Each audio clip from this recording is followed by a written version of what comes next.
Hello student, class 12th। आज हम chapter number 2 का कुछ प्रैक्टिकल करने जा रहे हैं। इसमें पहला क्वेश्चन है आपका, उपभोक्ता दो वस्तुओं का उपभोग करेगा, उसमें आपको वस्तु की कीमत ज्ञात करनी है। इसका मतलब जो ये समीकरण है वो हमारा बजट रेखा से संबंधित समीकरण है, जो एग्ज़ाम के पॉइंट ऑफ व्यू से भी इम्पॉर्टेंट है।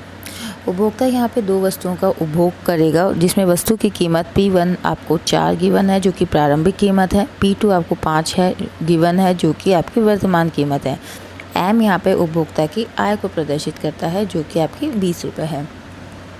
प्रश्न के अनुसार हमें बजट रेखा का समीकरण निकालना है। हमने पढ़ा था कि बजट रेखा का समीकरण होता है P1x1 plus P2x2 is equal to M, यानी जितनी भी इन वस्तुओं को उपभोक्ता इस कीमत पे खरीदेगा वो उसके आय के बराबर होनी चाहिए। ये हमारा बजट समीकरण होता है।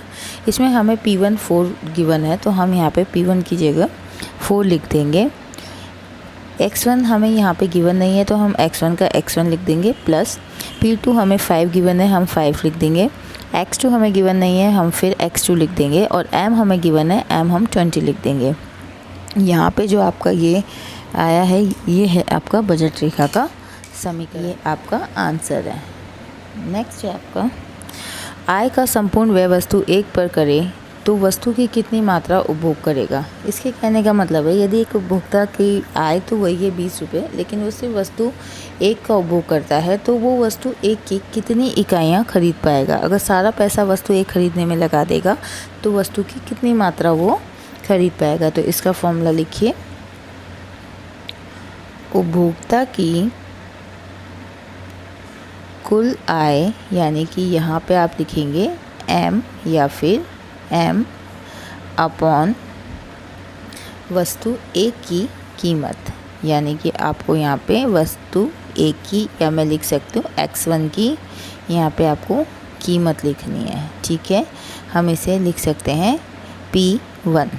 ठीक है, P1 x1। अब क्या है, देखिए M तो हमारा है 20 और वस्तु 1 की कीमत हमें कितनी दी गई है, पर चलते हैं क्वेश्चन में 4, तो यहाँ पे हम लगाएंगे 20/4। तो ये इसको दोनों को एक दूसरे से डिवाइड करने पर कितना आएगा, 5, यानी हमारा जो उपभोक्ता है वो 5 यूनिट वस्तु 1 की खरीद पाएगा।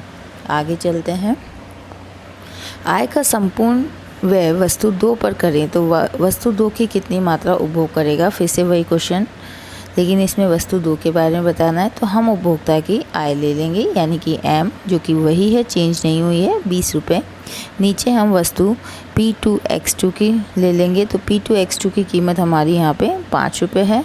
यहाँ पे कितनी इकाइयाँ कंज्यूम करेगा, कैंसिल कर देते हैं, 5 4 जा 20, यानी कि 4 इकाइयाँ वस्तु 2 की उपभोक्ता यहाँ पे क्रय करेगा। ये इसका आंसर हो गया। नेक्स्ट देखिए, बजट रेखा की प्रवणता।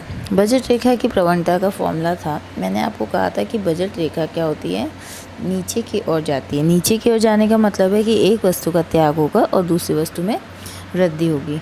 इस प्रवणता का जो फॉर्मूला आपको मैंने बताया था, माइनस का P1/P2।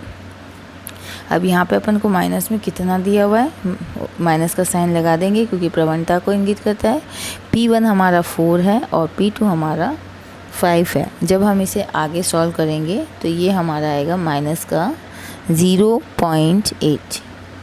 इसका मतलब है बजट रेखा की जो प्रवणता है वो नीचे की ओर है, क्योंकि माइनस का साइन है और बजट रेखा का ढाल यहाँ पे ऋणात्मकता को शो करता है। ये हमारा 4th क्वेश्चन का उत्तर।